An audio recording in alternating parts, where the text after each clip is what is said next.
Halo, selamat siang, salam sehat, sahabat Betsaidah. Bertemu lagi dengan saya Dandi, host pada program hari ini. Tentunya dalam program yang selalu dinantikan oleh sahabat Betsaidah, yaitu webinar Betsaidah Hospital. Sahabat Betsaidah, ngomong-ngomong kita masih dihadapkan ya, selama setahun ini kita dengan COVID-19 dan pandemi ini. Dengan menghadapi pandemi saat ini mungkin tidak mudah buat sahabat Betsaidah semua ya. Mungkin kita seringkali dihadapkan dengan berbagai situasi yang tidak biasa kita lakukan sebelumnya. New normal ini membuat kita harus beradaptasi agar bisa terhindar dari virus COVID-19. Sehingga kita juga terbatas dalam melakukan mobilitas seperti kegiatan sehari-hari biasanya. Hal ini pasti membuat kita bertanya-tanya, bahkan menjadi cemas akan apa yang akan terjadi nanti. Lantas apa yang harus kita lakukan untuk mengendalikan pikiran kita agar tidak depresi dan cemas? Nah, pada webinar kali ini kita akan kupas tuntas lebih detail tentang peningkatan kesadaran depresi dan cemas pada masa pandemi COVID-19. Dan webinar ini akan dibagi menjadi dua sesi, yaitu sesi edukasi dan juga sesi Q&A atau tanya jawab. Sebelum mulai, saya akan membacakan terlebih dahulu beberapa rules yang harus diikuti selama webinar berlangsung. Yang pertama, harap mematikan mikrofon dan video selama dokter memberikan edukasi agar webinar dapat berjalan dengan lancar. Lalu kedua, untuk sesi tanya jawab, sahabat Betsaidah dipersilakan untuk mengajukan pertanyaan melalui fitur kolom chat pada aplikasi Zoom, dan pertanyaan dapat diajukan sejak awal webinar. 3 penanya terbaik akan mendapatkan hadiah menarik yang dipersembahkan oleh Betsaidah Hospital dan akan diumumkan pada akhir acara. Harap tidak meninggalkan webinar sebelum host menutup room meeting. Terakhir, seluruh informasi yang didapat melalui webinar ini tidak boleh disebarluaskan tanpa seizin pihak rumah sakit. Itu dia tadi beberapa rules yang perlu diikuti oleh seluruh partisipan Bapak Ibu semua pada webinar hari ini. Nah, saat ini sudah hadir bersama saya Dr. Guntara Hari, SPKJ, spesialis kesehatan jiwa di Rumah Sakit Betsaidah. Halo dokter, apa kabar? Kabar baik, ngantuk sedikit, perut sudah kenyang. Tapi tetap semangat dok ya. Tetap semangat. Karena kita akan berbagi nih atau sharing materi-materi tentang peningkatan kesadaran depresi dan cemas pada masa pandemi COVID-19 dok ya. Baik, oke dok, tanpa berlama-lama lagi supaya kita langsung saja ke materi utama. Nah, akan disampaikan langsung oleh Dr. Guntara Hari, SPKJ. Pada dokter saya persilakan. Terima kasih, selamat siang. Mungkin sesudah ini wajah saya dan wajah host yang ganteng ini sudah nggak akan kelihatan lagi terlalu banyak. Saya akan masuk ke share screen dari presentasi saya. Mudah-mudahan dengan adanya visual dan saya memberikan tambahan sedikit keterangan akan membuat apa yang saya sampaikan siang ini menjadi lebih mudah dipahami, karena terus terang saya sendiri sebagai tenaga kesehatan juga terkejut-kejut deh. Bertahun-tahun ini sudah, ini tahun kedua kita belum selesai pandemik ini ya. Tentu saja dengan pandemiknya sendiri, problem penyakitnya sendiri sudah banyak hal yang perlu kita atasi. Nah, belakangan juga ternyata terbukti dampak-dampak yang berurusan dengan gangguan kesehatan jiwa juga mulai muncul. Ya, jadi sementara ini kita melihat bahwa apa kabar siang ini gitu ya. Kalau biasanya pertanyaan ini kita bisa jawab dengan oh baik, oke, no problem. Oh, tadi seperti saya bilang, aduh ngantuk sedikit, apa lapar gitu ya, atau kenyang udah makan. Kadang-kadang jawabannya sekarang sudah beralih ke aduh ya memang ya lagi bete nih, susah nih gitu ya. Kenapa kondisinya belum bagus-bagus gitu ya, berkenaan dengan pandemiknya kah, berkenaan dengan mungkin dalam artian ada dari Bapak dan Ibu sekalian yang terkena COVID dan kemudian sudah menjadi penyintas, atau ada keluarga yang mohon maaf mungkin juga tidak berhasil melewati pandemi gitu ya, melewati COVID-19-nya gitu ya, atau ada juga kita yang berurusan dengan pembatasan kerja, tempat kerja segala macam, itu membuat perasaan sedih, tertekan, khawatir, bingung, marah segala macam muncul dah. Ya, belum lagi seperti yang saya alami sehari-hari di rumah misalnya. Bukan hanya masalah work from home, tapi school from home itu juga bisa bikin masalah besar. Karena ya banyak sekali di antara kita yang memang belum siap jadi guru gitu ya. Terpaksa jadi guru. Cukup stres juga ya. Nah, tapi Bapak dan Ibu sekalian, harap diketahui bahwa ini tulisannya dalam bahasa Inggris supaya not. keren gitu ya, tapi memang betul-betul keren dah ini ya. You are not alone. Anda tidak sendirian gitu ya. Anda tidak sendirian. Jadi jangan khawatir bahwa dalam mengatasi hal seperti ini Anda tidak sendirian. Dalam artian apa nih? Terutama karena siapapun itu dalam kondisi pandemik COVID-19 ini itu pasti akan mengalami perasaan-perasaan yang tidak senang tadi, yang disebabkan karena ini bermacam hal yang terlihat di layar Anda ya. Ada stigmatisasi keluarga atau rekan yang kontak dengan pasien tadi kan. Kalau sudah COVID-19 terkena, dikucilkan, terus apalagi yang mohon maaf tadi belum nggak selamat gitu. Atau sesudah COVID selesai pun nanti ada yang istilahnya pakai long COVID segala macam kan, ya, efek sisanya. Terus juga penggunaan APD seperti yang sekarang saya dan host ini pakai, ini wajah ganteng kami jadi kurang terlihat dan segala macam. Nggak bisa tebar pesona dong. Ya itu tebar pesona nggak bisa, terus ganti lagi baju tiap hari, keluar dari rumah pulang terus cuci mandi segala macam gitu ya.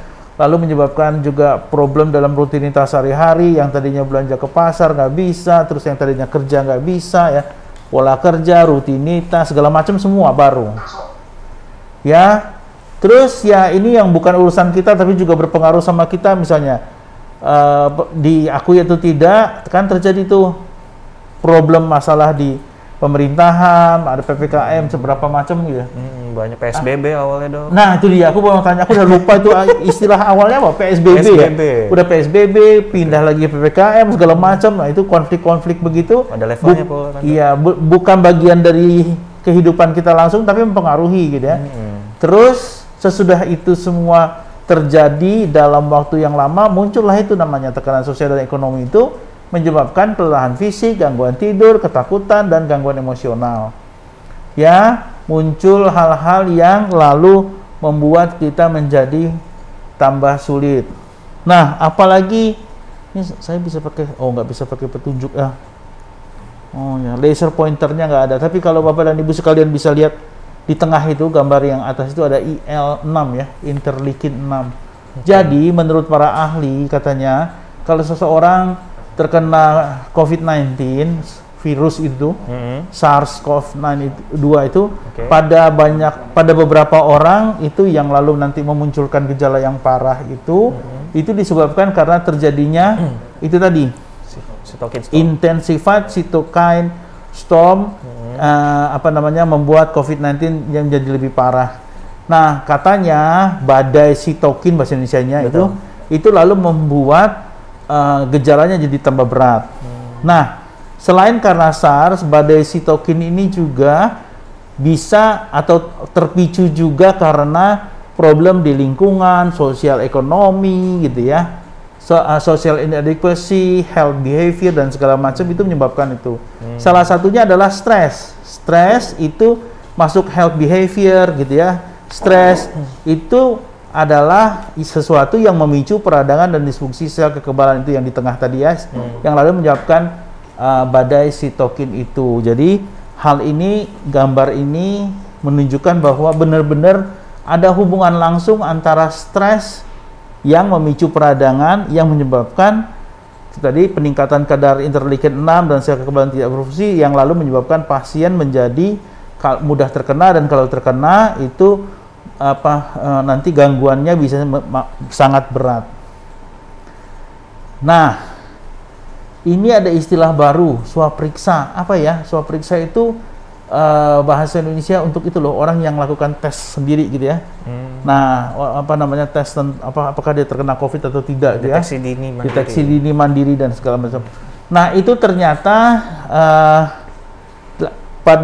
dari perhimpunan PDSKJI itu, kalau yang nggak tahu singkatannya adalah Perhimpunan Dokter Spesialis Kedokteran Jiwa Indonesia, itu mengadakan penelitian, dan dari penelitian terhadap 4.010 orang yang melakukan pemeriksaan itu 64,8% mengalami gejala psikologis gitu ya. Katanya 71% dan 30%, 71% wanita. 29% pria. Aku mau hitung-hitung kira-kira berapa itu? 2 kali setengah kali lah. Iya. 2 kali setengah itu lebih besar perempuan daripada laki-laki. Ya, tren masalah psikologis dalam 5 bulan, lihat. grafiknya tuh. Turun, tapi naik lagi. Biasanya itu urusannya terjadi kalau pertama heboh karena belum biasa, kaget Iya, gitu ya. betul. Tapi terus bisa menyesuaikan diri. Tapi kemudian setelah bulan Juli, bulan Agustus itu orang jadi capek karena kelamaan belum sembuh. Jenuh ya. Kelamaan belum sembuh, kelamaan belum hilang, Nggak belum selesai-selesai, bersih. Iya, iya. nggak selesai-selesai. Jadi makin lagi ke atas. Nah, kelihatan sekali. Betul. Nah, dari gangguan jiwa yang muncul itu di sebelah kanan atas ada 3 lingkaran itu kita lihat tuh 65% cemas, 62% depresi, dan 75% trauma. Nah, kalau kita fokuskan yang 65% dan 62% itu adalah porsi-porsi yang jelas-jelas kita lihat ya, signifikan sekali itu. Dan masalah psikologis ini sayangnya, bukan sialnya, saya nggak mau pakai kata sial ya, sayangnya aja. Sayangnya terjadi pada usia tuh 17 sampai 29 tahun yang termasuk usia produktif ya. Ya juga kalau di atas 60 juga karena mungkin sudah lansia, tapi ya yang menjadi fokus tuh ya adalah juga terutama ya generasi milenial umur 17 sampai 29 tahun itu yang menjadi perhatian, karena kalau orang-orang di umur itu yang terkena, maka biasanya tidak hanya dia, tetapi ada orang-orang yang menjadi tanggung jawab dia, yang berinteraksi dengan dia, jadi ikut juga terpengaruh. Oke, nah sekarang saya mau ini mau menayangkan videonya ini hanya ilustrasi, tapi ilustrasi yang dibuat dengan sangat baik karena saya yakin ini mewakili cerita sebagian besar dari Bapak dan Ibu sekalian. Yuk kita simak. Aku Santi, umur 32 tahun.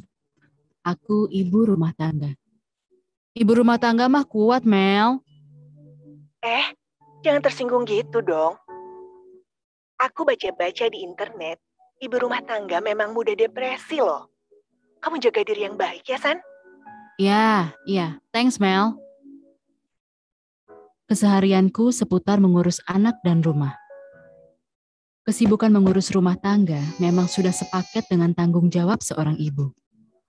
Sudah seharusnya aku mengerjakan pekerjaanku dengan perasaan positif. Namun, sejak pandemi COVID-19 dan anak-anak belajar di rumah, rasa putus asa mulai merambah dan menetap. Kadang terpikirkan untuk menyerah saja. Ma? Ma? Iya, Ma, supnya manis lagi nih. masa sih? Aduh iya, maaf. Udah sebulan papa perhatiin mama lesu banget. Jadi suka lupa-lupa resep juga. Coba refreshing aja deh, Ma. Mungkin bisa ngerasa baikan. Adi, kamu kan di rumah terus sekarang. Bantu-bantu mama ya. Siap, Kapten. Makasih ya.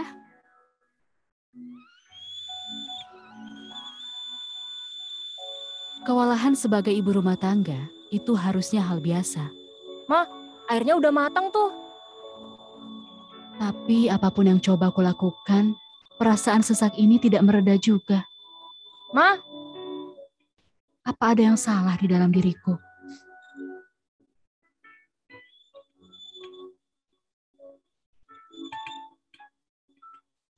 Mama bengong mulu. Adi yang bantu matiin aja. Jangan lari, Adi. Lantainya masih basah.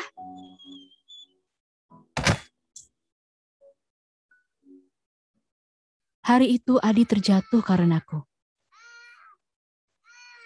Aku ini sungguh seorang ibu yang tidak berguna. Aku putus asa. Aku ingin mengakhiri hidupku. Tapi aku sadar, aku tidak bisa begini terus.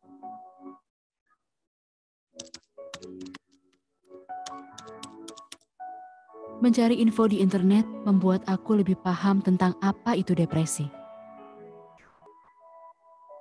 Depresi bisa timbul kepada siapa saja dengan profesi apa saja. Kalau sudah mempengaruhi keseharian, lebih baik segera mencari pertolongan profesional.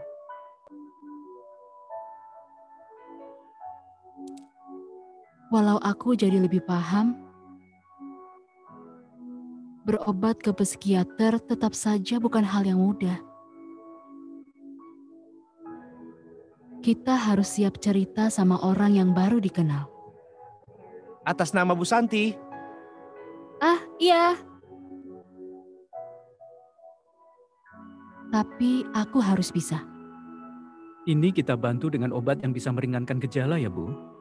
Dan juga sesi psikoterapi untuk membantu memperbaiki pola pikir Ibu Santi. Ini demi suami dan anak-anak.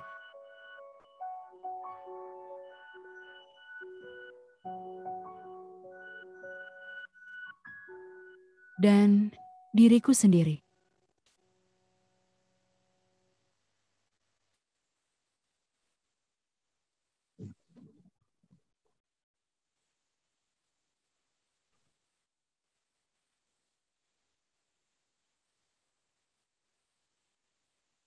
Iya, Bapak dan Ibu sekalian, itu tadi videonya, walaupun animasinya ringkas, tapi saya kira cukup mengena ya. Terus terang pertama kali saya menyaksikan video ini, aduh, terenyuh juga. Ya seperti itulah.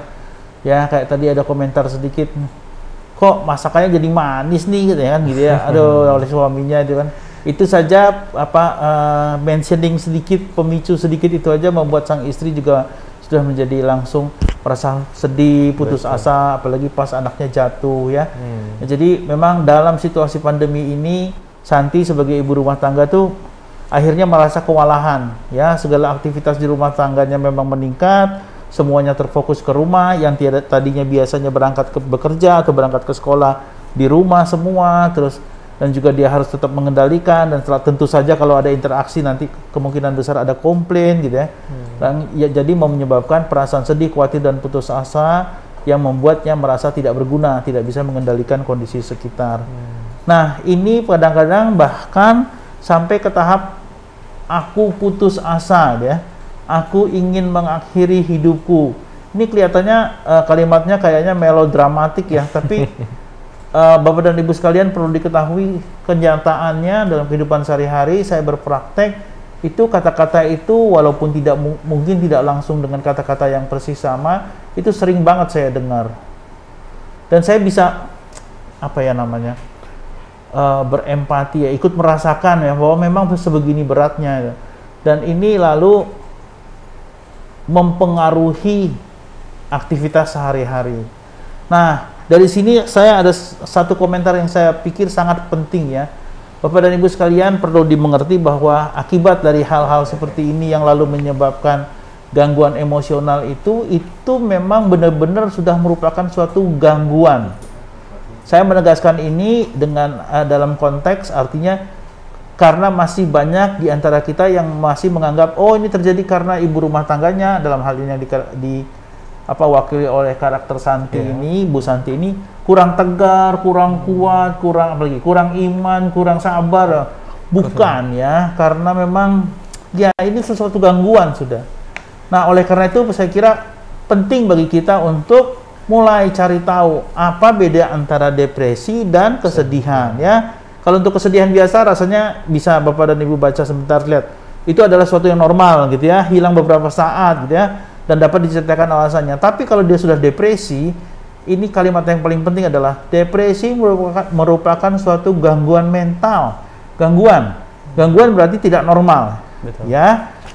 Nah, bagaimana itu dia muncul seringkali tanpa pemicu yang jelas, sedih atau hampa setiap waktu. Sebenarnya saya pikir bukannya tanpa gejala yang pemicu yang jelas ya. Pemicunya jelas, tapi terus menerus gitu. Jadi seolah-olah nggak ada gitu kan. Memang seperti itulah dia. Padahal itu karena tekanan stres yang terus menerus gitu. Dan itu juga yang lalu menyebabkan depresinya biasanya tidak bisa hilang sendiri karena tekanannya ada terus gitu. Nah, jadi depresi yang tidak bisa hilang sendiri ini tentu saja lalu membutuhkan penanganan medis. Karena saya suka bilang begini, karena dia merupakan suatu gangguan, suatu penyakit, maka butuh disembuhkan. Kalau dia bukan penyakit, gimana mau nyembuhin? Orang nggak sakit kok. Ya sudah, misalnya udah oke, Anda kurang tegar, jadi tegar gitu ya, be brave, lebih berani apa segala macam. Tapi kalau dia gangguan, maka itu butuh diatasi. Saya mengulang-ulang ini beberapa kali supaya bisa mudah-mudahan Bapak dan Ibu mengerti bahwa memang apa ya, bukan kegentingan kayak mau perang aja gitu. Keseriusannya bahasanya, keseriusannya itu sudah seperti ini gitu loh. Bahwa ini gangguan, jadi harus diobati.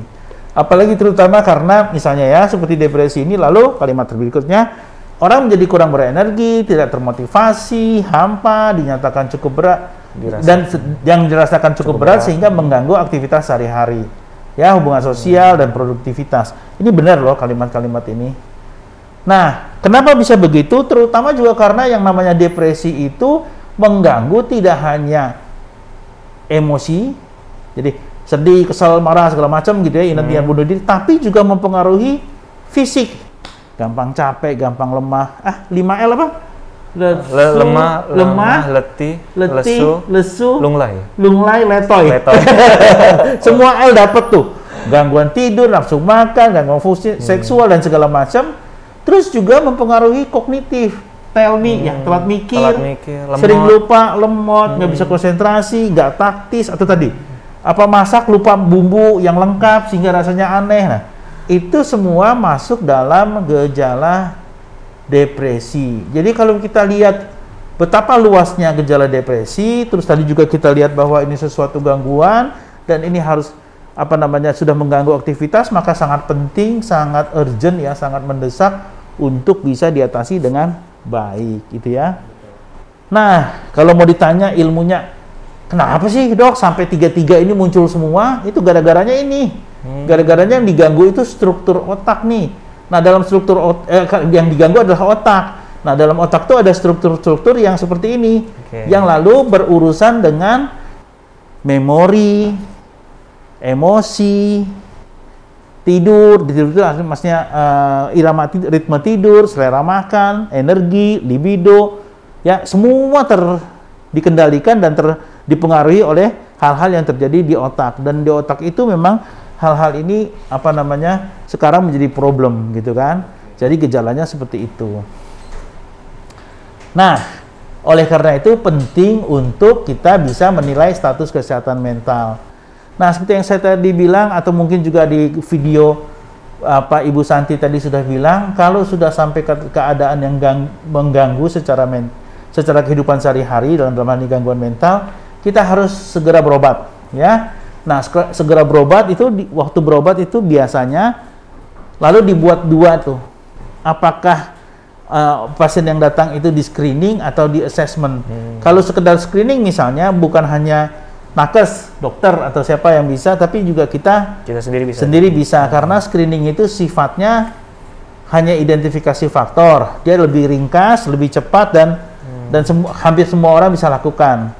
Nah, nanti hasilnya adalah ini mungkin memang udah gangguan nih, harus ditanyakan ke yang lebih ahli ya.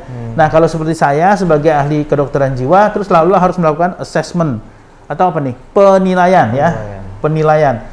Jadi kita harus menegakkan diagnosis itu istilah umumnya nentuin ini sakit atau enggak gitu ya. Jadi harus lebih kompleks, lebih teliti gitu ya. Dan dengan tahapan-tahapan tertentu yang memang saya pelajari sebagai dokter untuk bisa melakukan assessment tadi. Jadi screening itu boleh dilakukan secara umum dan itu screening itu jadi pemilahan. Terus nanti supaya ditegakkan lagi. Kenapa? Menghindari terjadinya yang disebut sebagai self-diagnose, diagnosis sendiri. Kalau kebetulan diagnosisnya lebih berat sih nggak apa-apa sampai dokter, nggak apa-apa kamu udah pulang aman ya. Yang ngeri itu kalau self-diagnose-nya tetapi lebih ringan gitu. Jadi kita sebutnya underdiagnosed. Sebetulnya udah parah, kita nggak apa-apa nih kurang iman aja, kurang tegar aja gitu. Tahu dia sudah depresi, itu kan lebih berat ya. Untuk menghindari terjadinya self-diagnose tadi. Nah, ini juga sebenarnya gambarnya sama dengan cerita ini tadi, tapi ini lebih detail aja. Centang kotak berikut jika Anda mengalami gejala berikut setidaknya selama 2 minggu. Nah, ini dalam rangka screening tadi, itu kita centang tuh. Ya, walaupun dalam screeningnya tuh lingkaran itu 3 lingkaran itu nggak ketulis tuh. Dia biasanya centang di bawahnya aja yang tulis. Nah, tapi kalau ada centang yang tertulis, kita sudah bisa memastikan bahwa kemungkinan sangat besar ada gangguan, gitu ya. Nah, jadi ini sekali lagi screening dulu, ketika hasil screening positif baru dirujuk untuk dinilai, evaluasi, kemudian ditindaklanjuti, didiagnosis, kemudian baru diobati gitu ya. Penegakan diagnosis secara formal, kemudian dirujuk untuk memperoleh terapi yang tepat. Ya kalau sudah nggak self diagnose tentu saja nggak self treatment lah ya. Nah, kapan saatnya mencari pertolongan? Itu tulisannya banyak, tulisannya kecil-kecil, udah yang gampang aja. Pada saat sudah nggak bisa ditanganin sendiri, rata-rata kayak gitu deh ngomongnya. Jadi ketidakmampuan untuk menangani tekanan, jadi perubahan tingkah laku, narik diri segala macam sudah cukup berat, sampai kelihatan depresi, ya sering marah, sering apa segala macam. Keluhan masalah fisik yang udah terus-terus ada gitu. Pokoknya rasanya sudah nggak berkewalahan deh, apalagi kalau sudah mulai ada penyalahgunaan alkohol atau narkoba. Di sini ada satu yang kurang nih, padahal sering nih kita lakukan nih, menyalahgunakan alkohol dan narkoba dan rokok. Rokok. Jadi lagi stres, udah ngerokok, udah bus sampai 2 bungkus, berapa bungkus gitu. Nah itu kan adalah tanda-tanda bahwa pada saat itu kita udah kewalahan nih, udah nggak sanggup lagi sendiri. Nah pada saat itu adalah waktu yang tepat untuk mencari pertolongan ya. Nah selain itu tadi kita cerita soal depresi yang sudah berat dan kemudian harus mencari pertolongan. Sebelumnya sebetulnya juga sebaiknya kita lakukan pencegahan depresi ya. Jadi pencegahan depresi itu kalau kita lihat dari gambar ini kelihatan bahwa pencegahannya sebetulnya sesuatu yang sering sekali atau rutin atau biasa sekali bagi kita untuk melakukannya. Cuma dalam keadaan pandemi ini banyak hal-hal yang menjadi sulit kita lakukan. Misalnya kegiatan fisik, ya olahraganya di dalam rumah dong, ya kan? Kira-kira setahun yang lalu ya sudah mulai tiba-tiba ada heboh sepeda lagi, hilang lagi sekarang kan? Ya udah PPKM-nya udah tambah berat lagi ya, repot. Betul. Kegiatan sosial udah jelas nggak bisa dah ya, mau kemana, mau ke mall lah, mau nonton lah, apa segala macam udah susah. Ya kan? Kegiatan kognitif semua belajar online. Belajar offline aja kadang-kadang bete gitu ya. Nggak masuk otak. Nggak masuk otak, apalagi online itu. Aduh tambah pusing gitu ya. Kegiatan afektif, kumpul-kumpul rumah, ya paling-paling satu keluarga bisa kumpul. Kalau yang keluarga lain kan susah. Mau swab dulu atau PCR dulu ya segala. Jadi repot. Apalagi kegiatan religius kan juga sempat heboh. Dibatasin segala macamnya. Jadi ini, tapi harus diketahui bahwa yang namanya pencegahan depresi itu ya seperti ini sebetulnya.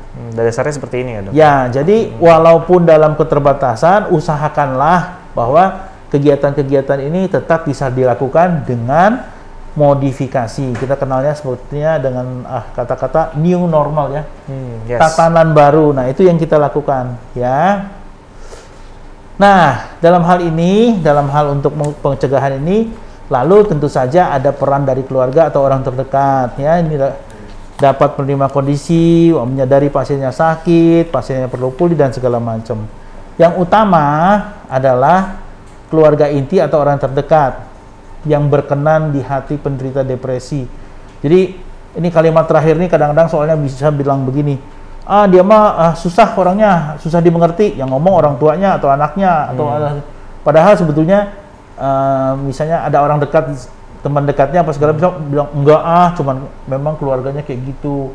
Jadi kita mungkin nggak saling akrab. Betul. Nah kita cari orang-orang yang terdekat yang berkenan dan memang gitu. mengerti ya, dan memang mengerti gitu ya. Nah ini sih panduan yang lebih teknis ya.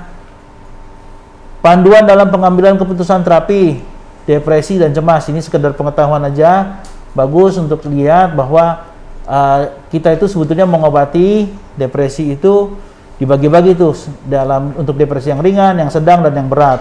Kalau yang berat tentu saja segala macam daya upaya dikerahkan ya, pakai obat-obatan, pakai psikoterapi, konseling segala macam, dan segala macam dilakukan untuk secara maksimal membantu supaya derajat keparahannya nggak tetap di berat. Kalau yang ringan biasanya sih berarti belum diperlukan pengobatan secara kimiawi. Jadi hanya psikoedukasi, mendidik, menjelaskan gitu ya, manajemen diri, mengubah pola tingkah laku, dan terapi psikososial yang seperti tadi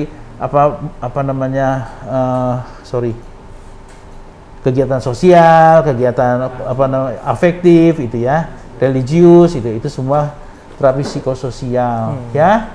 Nah, Bapak dan Ibu sekalian, ada satu hal lagi yang paling penting. Terapi apapun itu, terutama untuk terapi depresi yang berat, maka responnya hanya bisa dilihat setelah 2 minggu atau 4 minggu. Jangan dibilang, waduh kemarin udah berobat sama ke dokter Guntara, percuma, kenapa? Hari ini belum sembuh. Loh, baru kemarin, kok sampai hari ini udah agak susah ya, mestinya lama ya. Jadi respon dalam 2 atau 4 minggu. Kalau udah 4 minggu misalnya, kita baru bilang non-respon atau non-remisi, artinya nggak sembuh. Jangan sehari 2 hari dibilang non-respon, aduh repot deh. Nggak bisa yang juga ini gitu. instan aja ya. Itu kadang-kadang gitu. Nah, jadi setelah ini kalau melihat yang kayak gini, depresi berat itu ada pengobatan, itu sedang juga pengobatan, menarik nih untuk diketahui. Pemberian antidepresan itu kapan? Diperlukan untuk memulihkan ketidakseimbangan neurotransmitter itu, kira-kira enzim deh di otak gitu ya. Nah, terus nih tadi obat memerlukan waktu untuk kerja, tidak dapat instan kan tadi ya. Terus obat yang tepat akan menimbulkan respon yang baik. Jadi kalau nggak tepat ya nggak baik. Jadi jangan khawatir. Dengan respon yang baik, obat dilanjutkan sampai kestabilan, lalu dipertahankan, lalu baru pelan-pelan nanti dikurangi gitu ya. Kenapa dipertahankan? Mencegah terjadinya relapse atau kekambuhan. Betul. Ya, itu pemberian. Sebetulnya ini antidepresan tulisannya, tapi sebenarnya semua obat kurang lebih akan seperti inilah cara berpikirnya gitu ya. Nah, bagaimana jika obat itu dihentikan sebelum waktunya? Tuh, lihat di grafik deh. Ya, yang tadinya dari rendah dikasih obat, masuk garis kuning tuh ya. Terus yang kedua udah lebih bagus, yang ketiga bagus, keempat bagus. Tapi kalau lewat yang garis fase kedua terus obatnya dihentikan, melorot lagi dia turun deh. Kedua, tiga. Ya, dari gambar ini udah jelas kelihatan. Pengobatan depresi diperlukan waktu tertentu, gitu kan? Karena penyakit depresi cenderung untuk kambuhnya. Jadi lihat dari yang ke satu kalau didiemin, ketiga, keempat kambuh lagi. Jadi harus terus continue, ya. Konsisten ya. Ya, jadi Bapak dan Ibu sekalian, saya ingatkan lagi, depresi adalah suatu jenis gangguan, ya. Gangguan depresi dalam manifestasi dengan gangguan kognitif sering terjadi dan mempengaruhi aspek kehidupan orang dengan depresi. Jadi depresi adalah gangguan, dan depresi itu bisa tadi kognitif, emosional, dan fisik. Aku sampai lupa nih. Oleh karena itu depresi harus diobati. Depresi bukan tanda dari kelemahan. Ya, depresi bukan tanda dari tadi saya bilang kurang iman apa segala macam gitu ya. Karena depresi itu bisa diatasi, diobati, dan dipulihkan.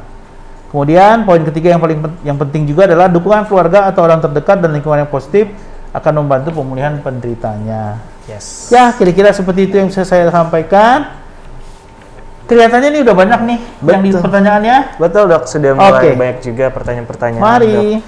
Kita juga sebentar akan siapkan lagi. Tapi sebelum dibacakan pertanyaan-pertanyaan Dok, kan sekarang ini banyak ya Dok ya istilah-istilah self-healing, Ya. overthinking gitu ya, Ya, di iya, kalangan iya. anak muda khususnya. Nah, self-healing ini apakah termasuk suatu pertolongan pertama mungkin dari diri sendiri untuk bisa mengurangi depresinya, atau mungkin suatu diagnosa betul. sendiri Dok? Ya, saya nggak tahu nih, kita masih Bapak dan Ibu sekalian masih bisa melihat layar presentasi saya nggak? Masih bisa ya? Masih bisa ya? Oke. Nah, itu untuk menjawab pertanyaan Anda tadi, pertanyaannya bagus karena itu memang juga sesuatu yang sering kali kita temui dalam keseharian. Betul. Jadi hal-hal tadi kayak self healing itu kalau dilihat benar deh, berpengaruh dan berguna untuk seluruh tahap di ringan, sedang, dan berat depresi. Baik pun depresi, baik pun cemas dan segala macam tuh ya. Tapi terutama ini kita sedang bicara depresi, itu di ringan, sedang, berat pun itu berpengaruh. Tetapi tentu saja kalau dia di posisi yang ringan, maka itu signifikansinya atau pengaruhnya akan jauh lebih terasa lah, gitu ya. Tapi kalau dia yang berat, tentu saja harus juga benar-benar ditambah dengan terapi-terapi farmakologis, jadi dengan obat-obatan. Karena itu saya selalu bilang yang namanya terapi-terapi seperti self healing dan segala macam itu adalah bagian dari terapi yang bisa dilakukan oleh si penderita, pasiennya, penderitanya, dan keluarga kalau ada keluarga ya. Betul. Nah, itu silahkan jalankan. ya bersamaan atau secara simultan saya juga melakukan terapi dengan psikoterapi dan juga farmakologis gitu. Nah itu berarti penting juga ya keluarga dok untuk dilibatkan karena kan itu tadi ya kadang kalau orang yang di luar keluarga itu pasti ngomongnya kamu mah masih mending, jadinya nggak ngebantu ya. Oke, ini ya pertanyaan-pertanyaan sudah siap, kita langsung bacakan untuk pertanyaan pertama ya. Yang di atas yaitu dari Ibu Idawati Norita. Halo ho ya. Untuk dokter, saya dan keluarga pasca kena COVID 4 bulan ini, saya setelah kena COVID saya tidak bisa tidur sama sekali. Cemas berlebih, sedih yang tak jelas, maunya nangis terus dan panik setiap baca kematian. Saya gemetar dok. Dan saya juga pas COVID saya kena asam lambung dan ada lukanya 2 hasil endoskopi. Setiap malam saya tidak tidur karena saya cemas, saya takut untuk tidur. Dan kira-kira apa yang harus saya lakukan dokter dalam kondisi ini? Nah, Ibu Hesti tadi ya? Iya, Ibu Ida. Oh, Ibu Ida. Ibu Ida, jawaban singkatnya karena ini juga penting untuk Ibu ya. Betul. Saya kira jawaban singkatnya adalah apa yang Ibu harus lakukan? Berobat ke tenaga ahli, ya, psikiater seperti saya gitu ya. Berobat. Kenapa? Karena gejala yang Ibu alami dan keluarga ya, terutama Ibu yang Ibu jelaskan itu sudah masuk kategori yang cukup bisa dibilang sedang sampai berat deh. Ya, itu nanti detailnya dokter yang akan mengobati akan menjelaskan ke Ibu kenapa Ibu misalnya sampai nggak bisa tidur lah, terus cemas berlebih segala macam, dan juga ada nyeri asam lambung dan segala macam. Tapi itu merupakan tanda-tanda bahwa gejala yang Ibu alami sudah berat dan yang harus Ibu lakukan adalah berobat karena ini benar definitif, sudah jelas ini gangguan. Ya, Ibu Idawati semoga bisa cepat berobat dan semoga bisa cepat sembuh. Amin. Ya itu tadi Ibu Ida sudah terjawab. Silakan langsung ke tenaga yang ahli ya. Baik, untuk pertanyaan berikutnya dari Ibu Hesti Amalia. Selamat siang Dokter Guntara. Izin bertanya dok terkait obat-obat yang digunakan dalam mengatasi cemas dan berdepresi. Apakah berdampak pada peningkatan nafsu makan yang berlebihan yang sulit dikendalikan? Apakah ada dampak kepada iritasi lambung jika yang bersangkutan mengkonsumsi obat lain seperti metformin dan NSAID? Terima kasih sebelumnya dok, silakan. Ya, panggilnya Ibu aja deh, Ibu Hesti. Ibu Hesti. Saya akan menjawabnya ya dan tidak. Maksudnya gini, apakah ada berdampak pada peningkatan nafsu makan? Mestinya ada. Tapi kalau sampai berlebihan dan sulit dikendalikan, rasanya sih enggak ini bukan sesuatu kejadian yang sering deh ya. Yang benar adalah, yang biasa terjadi adalah karena dengan makin teratasinya gejala cemas dan depresinya, orang menjadi lebih rileks, lebih nyaman, maka biasanya nafsu makannya juga menjadi lebih baik karena rutinitas sehari-hari menjadi lebih baik, tidurnya juga menjadi lebih baik. Nah, saran saya apabila Anda dalam kondisi seperti ini, paling baik adalah bukan menekan nafsu makannya, tetapi memilih jenis-jenis makanan yang dimakan yang tidak menyebabkan penambahan berat badan terlalu berlebihan ya. Kedua, apakah ada dampak iritasi lambung jika yang bersangkutan mengkonsumsi obat lain? Biasanya sih yang memicu iritasi ya justru obat lain. Kalau obat-obat antidepresan dan anti cemas biasanya sih tidak. Enggak ya. Gitu. Oke, Bu Hesti Amalia tadi sudah terjawab ya. Dipilih lagi ya makanannya dok ya. Oke, untuk berikutnya ada Ibu Ines Suryaningsih. Halo, selamat siang dok, izin bertanya. Akhir-akhir ini sedang mengkonsumsi obat untuk mengatasi kecemasan dan depresi. Sehabis meminum obat, saya merasakan ngantuk yang cukup berat. Apakah itu normal dok? Dan untuk jangka panjangnya, apakah ada efek samping ke ginjal? Terima kasih dok, stay safe and stay healthy. Oke, terima kasih Ibu Ine. Apakah ada efek ke ginjal? Enggak. Walaupun jangka panjang, iya. Syaratnya obat diminum sesuai dengan aturan yang diresepkan oleh dokter. Oke, itu satu, tegas ya. Nomor 2, saya konsumsi obat, saya sering ngantuk dok. Ada 2 macam nih. Kalau awal-awal pengobatan, memang biasanya itu banyak sekali pasien yang mengeluhkan tadi, nafsu makan meningkat dan mengantuk gitu ya. Itu bisa saja merupakan saya sukanya menyebutnya dengan istilah awam tuh ngebales beberapa hari atau beberapa minggu yang sebelumnya yang sulit tidur karena cemasnya tadi. Jadi begitu sekarang diberi obat anti cemas dan depresi, lalu cemasnya berkurang, orangnya menjadi lebih rileks, yang datang adalah ngantuk Bisa terus-menerus itu ngantuknya, artinya pagi, siang, sore, malam. Tapi umumnya hanya terjadi pada awal-awal terapi. Setelah mungkin 3-5 hari atau seminggu, mestinya sih makin lama makin rasa ngantuknya itu makin berkurang dan akhirnya bisa diatasi. Tapi kalau sampai hari-hari keempat, kelima dan seterusnya masih aja mengantuk, berarti mestinya ada dosis obat yang perlu disesuaikan. Karena efek mengantuk itu sebenarnya tidak terlalu besar untuk obat-obatan anti cemas dan antidepresan. Begitu Dok ya. Bukan begadang ya Dok? Bukan. Ya? Begitu bukan begadang. Oke, untuk pertanyaan berikutnya dari Bapak Sistanto Edi. Selamat siang Dok, izin bertanya. Apa bedanya gejala anhedonia dengan emotional blunting? Terima kasih Dok, silakan. Waduh, aku dapat ujian nih. Apa bedanya anhedonia sama emotional blunting? Sama deh. Sama. Jadi istilah untuk yang belum tahu, emotional blunting itu berarti emosinya tumpul gitu. Anhedonia itu ketidakmampuan untuk menikmati hal-hal yang menyenangkan, yang oke gitu ya. Itu definisinya seperti itu. Beda apa enggak ya? Kurang lebih sama lah ya. Kurang lebih sama sih. Iya, kurang lebih sama. Dan emotional blunting atau anhedonia itu adalah dua dari berbagai macam gejala yang sering kita temui pada orang-orang dengan depresi. Nah, jadi apabila misalnya Pak Siswanto ini sedang dalam kondisi depresi atau sedang dalam kondisi depresi dan sedang diobati, kalau masih muncul gejala anhedonia dan emotional blunting yang mengganggu, diskusikan dengan dokter gitu. Kalau diskusi dengan saya biasanya apakah kalau perlu bisa mengganti dengan obat-obatan antidepresan yang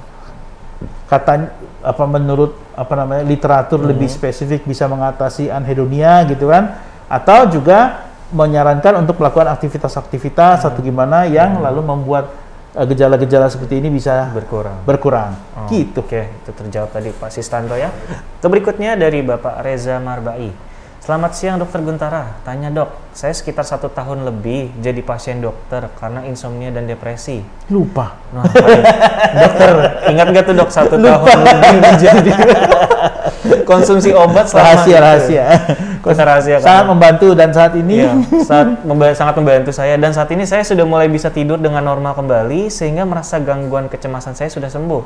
Bisa tidur tanpa konsumsi obat anti cemas lagi. Dan pertanyaan saya, apakah penghentian obat anti cemas ini tidak apa-apa atau tidak memiliki efek bad effect ke depannya untuk saya? Thanks Dok. Kalau pertanyaannya begitu saya akan bilang tidak apa-apa. Karena apa? Karena penghentian obat antidepresan apabila sudah memang kondisinya sudah lebih membaik, ya seperti juga penyakit-penyakit lain, kalau udah nggak muncul gejala, ya pastinya obatnya dikurangi dan hentikan. Oke? 1. Nomor 2, apakah menimbulkan bad effect ke depan? Kalau untuk dalam artian karena obat-obatannya, saya kira tidak. Tetapi kalau dalam artian bahwa apakah ke depan kemungkinan gangguan cemas dan depresinya bisa terulang, ya tentu saja, karena kan ya kita kan masih hidup ya, masih harus menghadapi keadaan sehari-hari ya. Betul. Kalau kita menghadapi masalah lagi, kemungkinan bisa terulang lagi. Tapi mudah-mudahan paling tidak Pak Reza sudah mulai bisa lebih mengenali gejalanya, dan kalau sudah sampai ke tahap yang mengganggu, sudah lebih mengerti bahwa sekarang saya harus sudah mengulangi pengobatan lagi. Ya, mudah-mudahan tidak. Tapi kalau terjadi, kira-kira seperti itu yang Bapak harus lakukan. Oke, siap. Itu tadi Pak Reza sudah terjawab dari Dokter Guntara. Pasien dokter ya, 1 tahun lebih. Sip, Pak Reza. Langsung kasih review tuh. Sangat membantu. Yes. Oke, ada lagi, Pak Operator? Sudah cukup. Oke, dokter, kira-kira itu tadi pertanyaan dari Pak Reza menjadi penutup Q&A pada hari ini. Yang pasti Dok ya, untuk depresi ini bukan suatu hal yang bisa diremehkan ya. Yes. Dan memang kita semua tidak sendiri tadi ya. Yes. You're not alone. Atau kata Liverpool, you never walk alone. Ya, you never walk alone. Jadi kalau saya boleh kasih pesan dikit gitu ya, terakhir. Bapak dan Ibu sekalian, kita memang kan sedang mengalami ini pandemik nih, tadinya saya optimis sekian bulan selesai, sekian bulan oke, tapi kelihatannya sekarang ini kita benar-benar harus tetap menahan diri, apalagi terutama bolak-balik muncul varian baru lagi, terus orang-orang dengan PPKM-nya juga ada yang disiplin, ada yang enggak. Jadi intinya kemungkinan besar memang ini akan masih berlangsung untuk beberapa waktu ke depan. Betul. Oleh karena itu, selain dampak-dampak yang bisa terjadi secara langsung akibat dari COVID-19, kita juga harus waspada dengan dampak-dampak yang terjadi karena pembatasan beraktivitasnya, dan juga dampak-dampak mental, kesehatan mental kondisi mental yang memburuk dengan kondisi ini.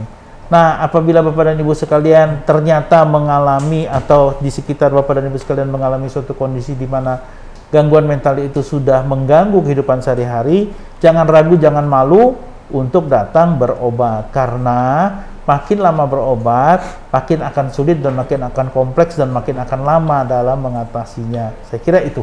Oke, dokter. Siap, terima kasih dokter atas closing statement-nya sekalian ya, selain menutupi juga. Dan jika ada dari sahabat Bethsaida yang ingin berkonsultasi berhubungan dengan tema kita pada hari ini ya, silakan langsung menghubungi petugas kami untuk appointment dan konsultasi. Kita juga bisa konsultasi online dok ya, tapi mungkin bisa memungkinkan langsung ketemu aja, karena dokter tuh asik banget kalau ketemu langsung.